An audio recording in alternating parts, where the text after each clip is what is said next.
Subscribe करें और bell दबाएं ताकि कोई खबर रह न जाए।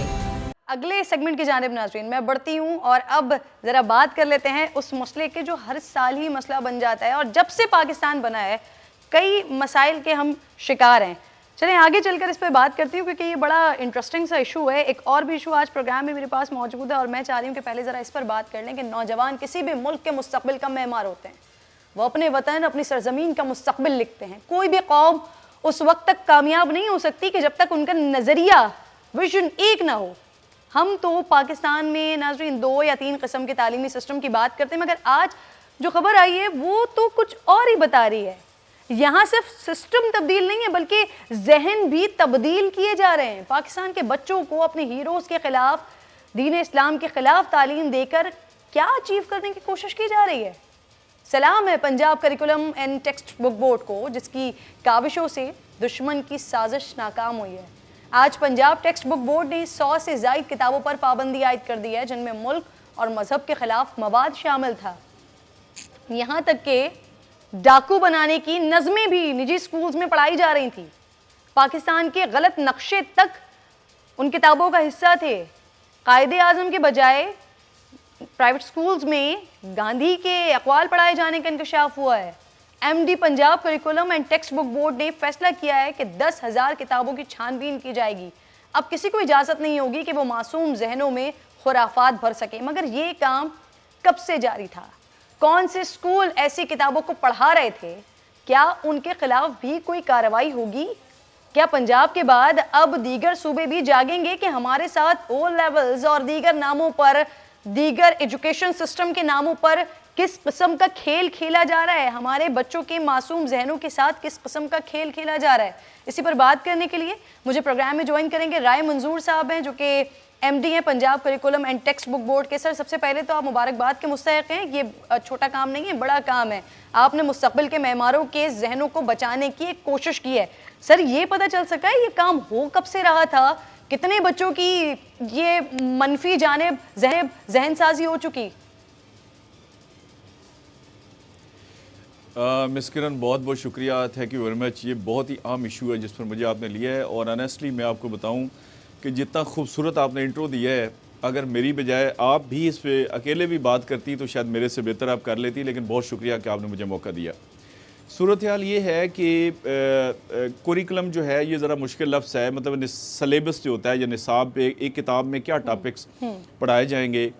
पहले हमारा होता था Punjab text book board. Punjab text book board का और हर सूबे का अपना अपना ये बोर्ड है। उसका मैंडेट ये होता है कि हम कोई 15 करोड़ किताबें छापते हैं जिनमें ये अपना पहली जमात से लेकर नर्सरी से लेकर इंटरमीडिएट तक, और उसमें नर्सरी से लेकर मैट्रिक तक कुछ 10 करोड़ किताबें सरकारी स्कूलों में फ्री ऑफ कास्ट दी जाती हैं, कोई पैसा नहीं लिया जाता।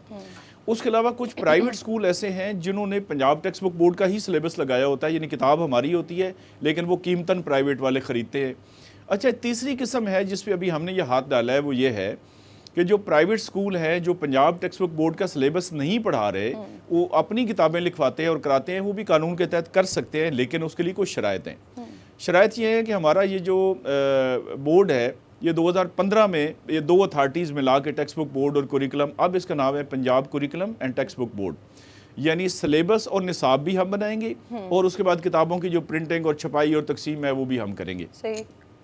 हमारे पास एक कानून है 2015 को, उसे कहते हैं PCTB एक्ट। ये मेरे सामने पड़ा हुआ है, ये 4-5 सफ़े का लॉ है जिसके तहत ये इदारा बना है। इसमें वाज़े तौर पर लिखा गया है कि प्राइवेट वाला कोई किताब भी, ये मैं नाजरीन के लिए भी बड़ा अच्छा हो जाएगा, आपका बहुत ही हाई पावर्ड प्रोग्राम है, उसमें लोगों का नर्सरी से लेकर इंटरमीडिएट तक यानी 12वीं जमात तक, साइंस है, आर्ट्स है, कॉमर्स है, कोई भी ग्रुप है, उसकी प्राइवेट स्कूल में भी कोई किताब नहीं लग सकती जब तक ये हमारे से NOC नहीं लेते, उसको हमसे पास नहीं करवाते। अब ये जो तमाशा इन्होंने किया है इसमें बहुत सारी किताबें तो वो है जिसका NOC नहीं है, और NOC ज़ाहिर अगर होता है तो फिर ये नौबत नहीं आती, हम वो गलतियां निकाल देते हैं।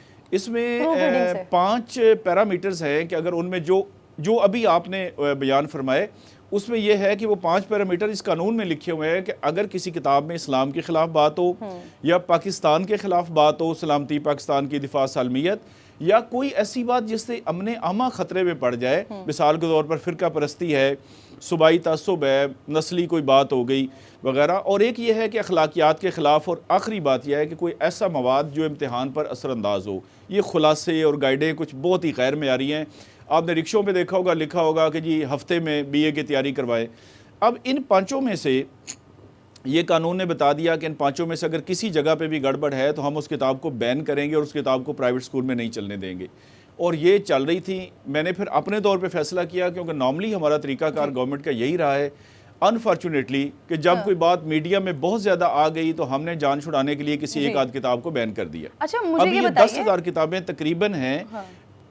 सर मुझे ये बताइए कि ये ज्यादातर कौन से स्कूल से, कौन से सिस्टम में ये किताबें पढ़ाई जा रही थी? कैम्ब्रिज सिस्टम था, O लेवल्स से, या मैट्रिकुलेशन था? कहाँ पर ज्यादातर ये किताबें पढ़ाई जा रही थी? ये किताबें मैं आपको अर्ज़ करता हूँ, बड़ी हैरत की बात है कि ये 31 बनते हैं पब्लिशर्स जिनकी किताबें बैन हुई हैं, और 100 किताब बनती है, और उसमें टॉप ऑफ द लिस्ट जो है वो ऑक्सफोर्ड यूनिवर्सिटी प्रेस है, उसके बाद कैम्ब्रिज यूनिवर्सिटी प्रेस है, उसके बाद पैरागॉन है, सुपरस्टार है, इस तरह करके ये पूरी लिस्ट मेरे पास है।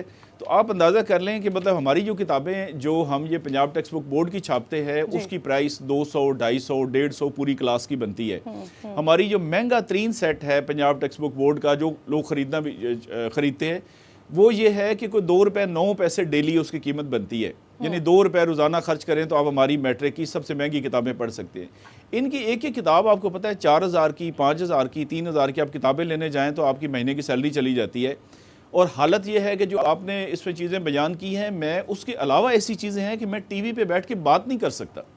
यानी वो ऐसा गंद है और इतना वो फोश किस्म की बकवास है कि मतलब आप फैमिली के साथ क्या, मैं किसी मेल के साथ और आप शायद फीमेल के साथ वो बात ना कर सकें जो किताबों में लिखी है। और ज़ाहिर सी बात है हमारे टीचर्स वो पढ़ाते हैं या टीचर्स पढ़ाती हैं और बच्चे बेचारे पढ़ते हैं। सर मुझे ये तो आप बड़े होशरुबा इंकशाफात कर रहे हैं। लाइक स्कूल्स में पेरेंट्स अगर अपने बच्चों को भेज रहे होते हैं तो वो आगे मुस्तकबिल के लिए अपने बच्चों को एक काबिल बनाने के लिए, और आप क्या बता रहे हैं, एक तो उनकी जहन साजी मनफी तरीके से की जा रही है, फिर कुछ इस तरह का मवाद है जिसको बात भी नहीं की जा सकती। तो इस पर तो सर छानबीन ज़बरदस्त होनी चाहिए, जो गवर्नमेंट की तरफ से ऑर्डर्स आए। अब ये बताएं कि आप लोगों ने जो किया है, जो ये इस पर एक्शन लिया है, ये गवर्नमेंट की तरफ से आए थे ऑर्डर्स, या फिर ये आपने खुद साख्ता ज़ाती हैसियत में किया है पंजाब टेक्स्ट बुक बोर्ड ने? नहीं, ये मैंने खुद इनिशिएटिव लिया है जी। मैं ज़ाती तौर पे समझता हूँ कि हर इदारे को इंडिपेंडेंट होना चाहिए और हमें इंतज़ार नहीं करना चाहिए कि मतलब मैं तो एक सादा सी मिसाल देता हूँ, जैसा कि हम सारे बड़े हो जाते हैं तो फिर अपना मुंह आज खुद धो लेते हैं। मैं मैनेजिंग डायरेक्टर हूँ, मेरा फ़र्ज़ है कि उसमें जो जो चीज़ें हमारे आती हैं वो हम खुद करें, बजाय कि कोई हमें कहे कि आप ये करें। और ये मेरा अपना ज़ाती इनिशिएटिव था, और अभी इंशाल्लाह ये 500 किताबों में से 100 किताब निकली है जिसके अंदर ये गड़बड़ है। और एक आपने वो डाकू बनाने वाली, वो मेरे सामने पड़ा है, ये 2 सफ़े की माशाल्लाह ये नज़म है। 7वीं जमात के बच्चे को बताया जा रहा है, वो कहता है कि मेरे वालिद जो है वो डाकू थे, मेरे नाना जो है उन्होंने थाना लूटा था, मेरे दादा ने ये किया था, वो चोर थे, मामू नकली नोट बनाते थे, और फूफा ये थे वगैरह वगैरह। अदलिया पे बातें गलत लिखी हुई हैं। और आखिर में जो हम कहानी से नतीजा निकालते हैं, जैसे नानी दादी हमें कहानी सुनाती थी, नतीजा अखलाकी ये है कि भाई मुझे भी इसमें शामिल कर लें तो ताकि मैं भी चोर बन जाऊँ। चोर बनाने की और डाकू बनाने की ये कहानी है ये किताब के अंदर। इसी तरह से इंडिया का देखें कि यहाँ पर ऐसे लगता है कि हम इंडिया में रह रहे हैं। नक्शे जैसे आपने बताया, कश्मीर हमारा बिल्कुल शाह रग है, और कोई शक नहीं इंडिया के साथ हमारा एक ही मसला है जिसके लिए हमारी सबकी जाने तक कुर्बान है और हमारे लोगों ने कुर्बानी दी है। अच्छा, उसकी अगर सारा आपने वही पढ़ाना है। अब ये मेरे सामने किताब है, कोलकाता से ख़त, इसमें लिखा हुआ है हिंदुस्तान में नेताजी सुभाष चंद्र बोस। अच्छा, आगे लिखा हुआ है कि हम सब ने खूब सैर की। ये आपने एक फिक्र मुझे इजाजत दे, बहुत बड़ी बात और बड़े इंकशाफात किए, वक्त कम होने की वजह से मुझे आपको सर एक सेंटेंस में आपकी इजाजत से एक फिक्रा, सिर्फ एक फिक्रा। वो आगे लिखते हैं जी, अम्मी अब्बा और भैया तो रोज फिल्म या क्लासिकी हिंदुस्तानी नाच देखने जाते थे। अब अंदाजा करें भाई, जिसके ये लिखा हुआ है कि वालिदैन डेली फिल्म देखते थे और नाच गाना, तो क्या बच्चा सीख रहा है चौथी जमात? बिल्कुल ठीक है सर, ये आपने बड़ा इनिशिएटिव लिया है। मैं तमाम दीगर सूबों से गुजारिश करूंगी, क्योंकि तमाम इन्होंने इसके ऑक्सफोर्ड सिस्टम है, कैम्ब्रिज सिस्टम है, O लेवल्स है, तमाम की बात की है, तमाम की किताबें खोलकर दिखा दी हैं। तो मैं तमाम सूबों से गुजारिश करूंगी कि आप लोग भी यहाँ पर अपने अपने तईस की तहकीकात करें, और जहाँ ये गलत सहनसाजी हो रही है प्लीज़ इसको फौरी तौर पर रोकने की कोशिश कीजिए। हज के चांद के हवाले से 2 रोज़ हो गए हैं और मुसलसल ये एक मामला है जो खिंचता चला जा रहा है। फवाद चौधरी साहब ट्वीट कर रहे हैं, पिक्चर दिखा रहे हैं, लोगों से सवाल कर रहे हैं कि ये पहले दिन का चांद है, और साथ दूसरी जानिब मुफ्ती मुनीबुर रहमान साहब की जानिब से भी जवाब दिया जा रहा है। लेकिन मेरा सिर्फ और सिर्फ सवाल एक ही है फवाद चौधरी साहब से, ये कि ठीक है, अगर पाकिस्तान में आपके दावे को मान भी लिया जाए तो क्या मुफ्ती मुनीबुर रहमान साहब ने भारत में भी कोई अपना भाई भेजा हुआ था जो वहां पर ये सारी चीजें करे और उसके बाद एक दिन के बाद चांद दिखाए? बहरहाल माहिर फलकियात हैं प्रोफेसर जावेद साहब मुझे प्रोग्राम में ज्वाइन कर चुके हैं, साथ साथ रुकने रोयत हिलाल कमेटी है मुफ्ती इब्राहिम साहब, वो भी मुझे प्रोग्राम में ज्वाइन कर चुके हैं। मैं आप दोनों हजरात को खुशामदीद कहती हूँ। प्रोफेसर जावेद साहब, आपसे बात का आगाज करती हूँ। सर, किससे की गलती हो गई है या फवाद चौधरी साहब दावे में गलती कर गए हैं? ये हुआ क्या है जावेद साहब? देखिए, जहाँ तक साइंटिफिकली चांद के जो है नजर आने के चांसेस है, तो वो मैं जरा एक्सप्लेन कर देता हूँ आपको। आपको पता है कि चांद जो है ज़मीन के गिर्द जो है गर्दिश करता है। चांद जब ज़मीन और सूरज के बीच में आता है और थोड़ा सा नीचे की तरफ होता है, तो उसको उस पोजीशन को हम चांद के कहते हैं कंजंक्शन। अच्छा, जब कंजंक्शन का वक्त होता है तो उस वक्त हम कहते हैं चांद की जो उम्र है वो 0 आवर है।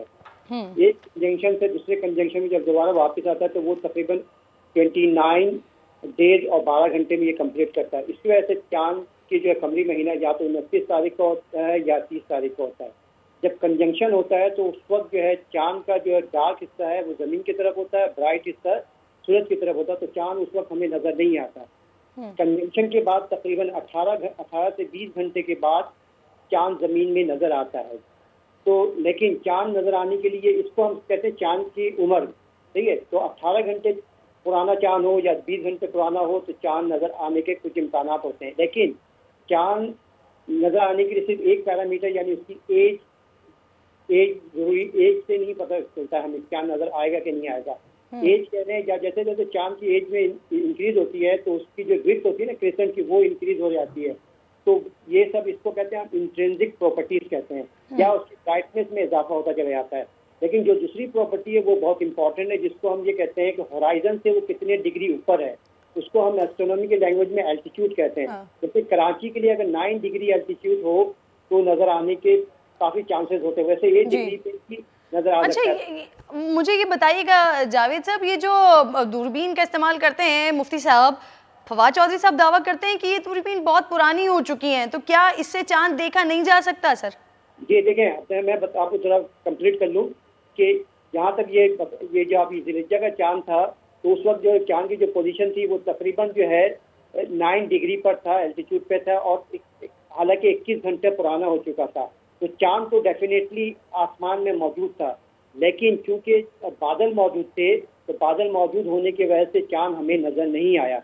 अब चूंकि आपको पता है कि कमरी महीने का ताल्लुक जो हम इस्लामी त्यौहार करते हैं तो उसका ताल्लुक दीन से है। दिन में जाहिर सी बात है हम हमारे प्यारे नबी सल्लल्लाहु अलैहि वसल्लम की जो इरशादात है उस पर हमें अमल करना होता है, उनके मुताबिक नजर आना बहुत जरूरी है। चांद तो मौजूद था आसमान में, लेकिन चूंकि बलूचिस्तान और चीन के साहिली पट्टी में नजर आने के इम्कान थे, लेकिन मानसून के जो बादल आसमान में मौजूद थे इसके वजह से चांद हमें नजर नहीं आया। तो मुफ्ती साहब, सर चांद मौजूद था लेकिन रोयत नहीं हुई, नजर नहीं आया, तो फिर 30 मुकम्मल करें, 30 तारीख तक मुकम्मल करें। सर ऐसा ही है मुफ्ती साहब? शुक्रिया। असल में मामला ये है कि हम ईद और रमज़ान के मामले में जिस चीज़ के पाबंद हैं वो चांद की पैदाइश के पाबंद नहीं है। इसलिए कि चांद की पैदाइश अगर हो जाए तो ज़रूरी नहीं है कि चांद नज़र भी आए, ये ज़रूरी नहीं। मसलन जो चांद है वो बहुत नीचे है तो भी नज़र नहीं आएगा। ये चांद जो है, जैसे अभी इन्होंने फरमाया जावेद साहब ने कि 9 डिग्री पर कराची में नज़र आ सकता है, तो अगर 9 डिग्री पर चांद है तो भी ज़रूरी नहीं कि वो नज़र आए, इसलिए कि अबर आलूद भी मौसम हो सकता है, गुबार आलूद भी मौसम हो सकता है। चांद को हमने बहुत मुश्किल बना दिया, लेकिन हमारे नबी पाक सल्लल्लाहु ताला अलैहि वसल्लम इन्होंने 1400 साल पहले उम्मत को वो उसूल अता फरमाए जो पढ़े लिखे लोग भी जिसे अपना सकते हैं, जंगलों में रहने वाले लोग भी इसे अपना सकते हैं।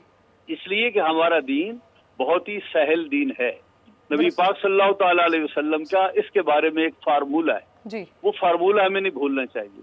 नबी पाक सल्लल्लाहु अलैहि वसल्लम ने फरमाया कि सूमू लिरोयतिही व अफ्तरू लिरोयतिही, जी। कि रोजा रखो तो चांद देख कर हाँ। और ईद करो तो चांद देख कर। सही। यहाँ ये नहीं फरमाया मुफ्ती साहब कि चांद माफ पैदा हो कीजिएगा, आपकी जाए। बात मुकम्मल हमारे पास आ गई है। सब्सक्राइब करें और बेल दबाएं ताकि कोई खबर रह न जाए।